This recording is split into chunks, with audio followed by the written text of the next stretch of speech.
But for the people that don't know me, I joined a tiny IT distributor based in Norfolk some 24 years ago.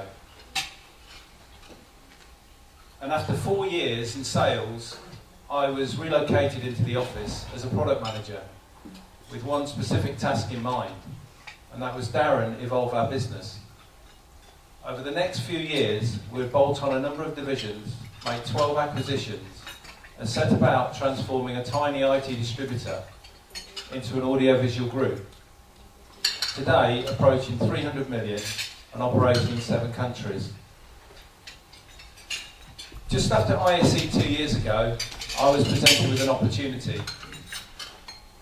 I made some pretty important decisions, and that was to step back and give somebody else an opportunity. And decided that the time was right to hand over the baton and give somebody else the chance to evolve our business.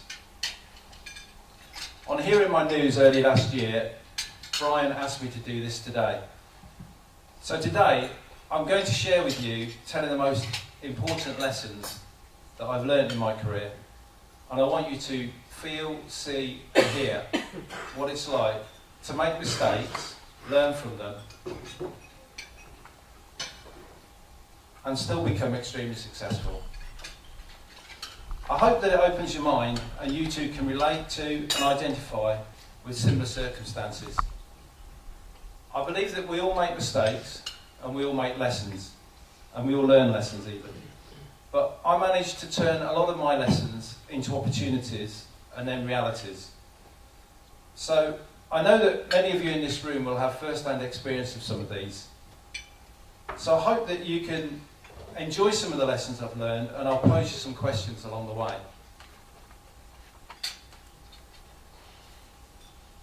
On my first day at work, I learned some powerful lessons. I just joined a distributor called Midwich Group after leaving the RAF. But it was quite fitting that the lessons just happened to be reliability, attention to detail, and frustration. So picture the scene. I'd just come out of my first ever cold call, and I got my first order in my hand, and I'd made my first big mistake. What was it? I'd locked the keys to my car inside the car. So there I was, wondering, what do I do? So I spent probably a couple of hours pondering whether I was a car thief, how do I break in, and we didn't have any central locking back those in them days. So eventually I broke the window, and I let a lot of people down that day because I didn't get to all my appointments. But I was later able to turn my disappointments and negatives into positives and bounce back. And I was in a position then to control my emotions a bit better moving forward. And I think it actually set me up nicely for a career in the audiovisual market. So ask yourself the question whether you're too emotional.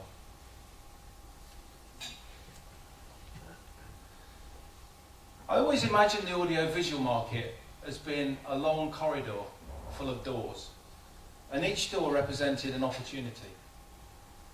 The difficulty I had early on is that I was very enthusiastic, and there's nothing wrong with being enthusiastic. We encourage it with our teams, but I found myself juggling far too many balls and applying quantity over quality. So I found myself having to take a step back, giving myself a good talking to, and with some self-analysis, I learned how important all the P's were. And with the right planning and preparation, I was able to focus on the right doors to give me a platform for success. So this was a good lesson to learn. So ask yourself this question. Are you prepared, and are your team prepared for what lies ahead of you? For many months as a salesperson, there's no doubt that my enthusiasm took over, and I found myself running around like a headless chicken. I think today I still hold the record at my company of having 18 calls in a day. How do you do that? Well, I parked my car in a city centre car park with a briefcase full of information packs and started knocking on doors. But eventually, my hard work paid off and the area became the #1 performing area. And I was actually given a little award for the Salesman of the Year. But it left myself asking a few questions. Could I have been even more productive? It made me realise that I needed to slow down and have some structure to my work.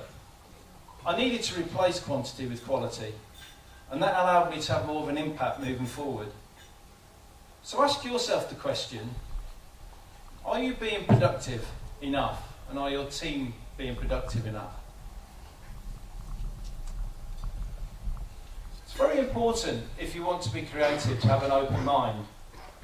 Looking for new technologies and new opportunities is something that I did, but it's not rocket science.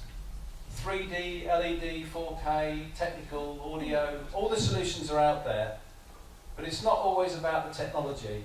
It's about having the vision to take the technology or the opportunity to take to the channel in the right way and at the right time. In 1995, I spotted this product in a shopping mall in Florida whilst I was on holiday. I've still got it today. It was the world's first LCD digital camera by Casio. Some 20 years on, and the market has changed and evolved quite a lot. At one stage we had a £15 million imaging business, but obviously the appearance of these bad boys put a bit of a stop to that.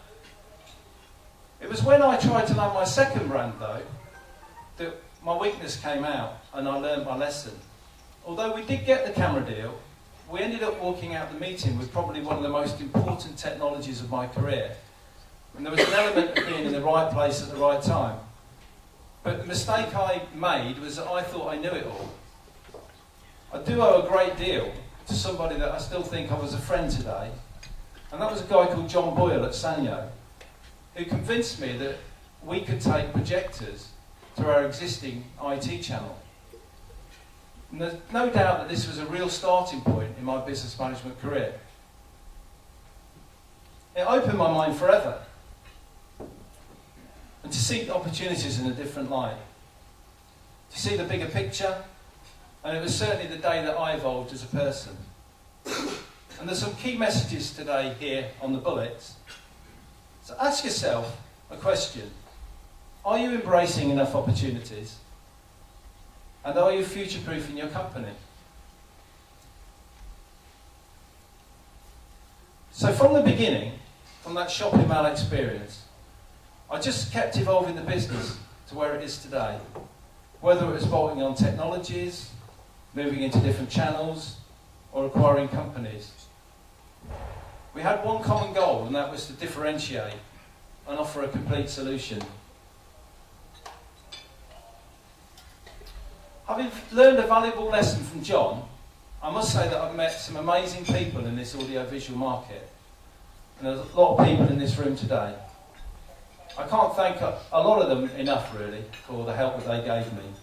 But no matter what your personal opinion is of anybody, everybody has some great ideas and everybody makes mistakes. So you can learn from everybody. But as long as you make the fewest mistakes and you learn early enough, then I think you can be successful. When Sir Roger Bannister broke the 4-minute mile in 1954, he inspired so many people with such an amazing achievement.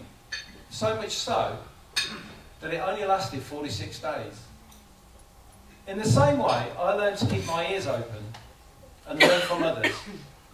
I won't name them, but a competitor of mine and a good friend once let it slip that he was making 15% margin on a category.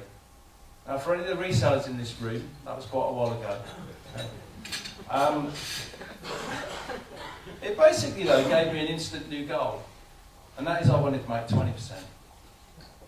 But just like Sir Roger Bannister, aspire to be the best. If somebody else has done it, then you can do it. But do it better. And it's all about using your ears and learning from other people's mistakes. So ask yourself the question about whether you're diligent enough and whether you're always on the ball. So talking about being on the ball, we've got a footballer up there, and I'll come to him in a moment. I'm sure I'm not the only one here who in my early days in sales, and certainly product management, was guilty of chasing turnover. But what sets us apart from, especially the IT channel, is in the main, most people in the audiovisual market want to make money. It's poignant then, we've put a picture of a footballer up there, because obviously they make a lot of money. But it's not just any footballer. Cesc Fabregas is the guy's name, and his initials, or the letters making up his Christian name, remind me of why the channel is so good. It's why we have respect for our customers, our employees, our suppliers, and our competitors. And I did struggle initially with some of them, but I learned a valuable lesson quite early on, and that gave me an edge moving forward. And I like to think that I get on with a lot of people these days. So ask yourself the question, could you be more personable? Because it's never too late to change. Probably the most important lesson. It's not hard really to sell something, and it's not really that hard to make profit either. But the mistake I made early on, that I wasn't very good at upselling. I wasn't open-minded enough. And if you want to grow your business and be competitive, you just need to continue to be creative and imaginative. We all know that profit is the most important thing at the end of the day.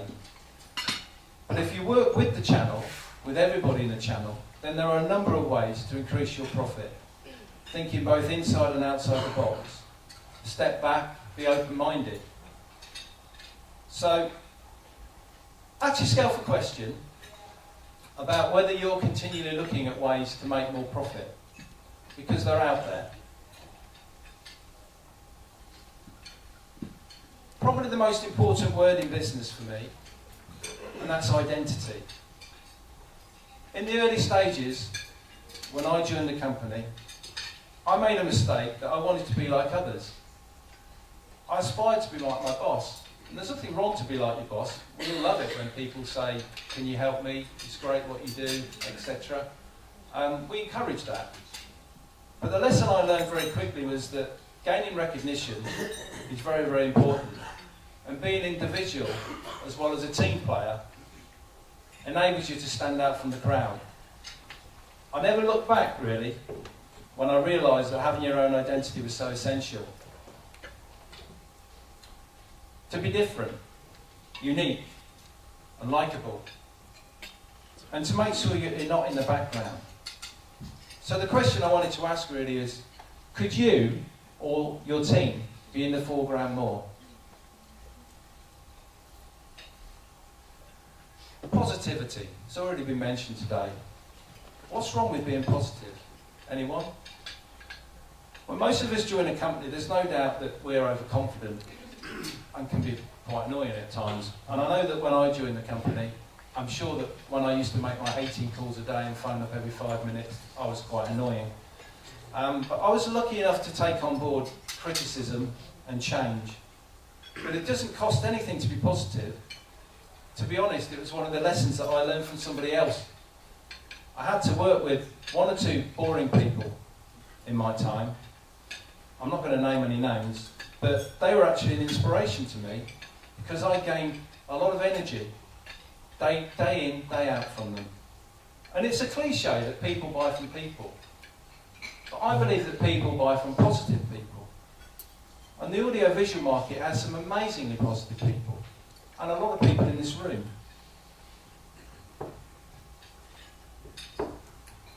So, what I wanted to say is that providing you're personable, I think you have a better chance of success. So ask yourself, could you be more individual and could you be more positive? Finally, one of the most important lessons that I learned. I was happy selling printers and disk drives in the 1990s. Those 525 megabyte DAT drives that filled your car boot up. But it wasn't until I got a different brief that I understood what evolution was and how important evolution was to your business. When I joined Midwich, we were part of 24 companies in a group, and part of a big group. But that got sold off over 15 years ago. And none of those companies are still around in their same form. And I think that had Midwich still just sold IT products, then there would be a question mark about where we would be today. So keep on your toes, make your own decisions, don't be afraid to make change, and remember how important longevity is. And my final question is your company staying one step ahead of the game? So to conclude, providing everybody looks after it, the audio-visual channel has what sort of future? What's the word I'm looking for? Anyone in the title? Anyone? Right. Correct. So the AV market has a bright future. But it's over to you now. Thank you for listening to my journey. Enjoy ISE. I hope all of you do well in these AV awards today.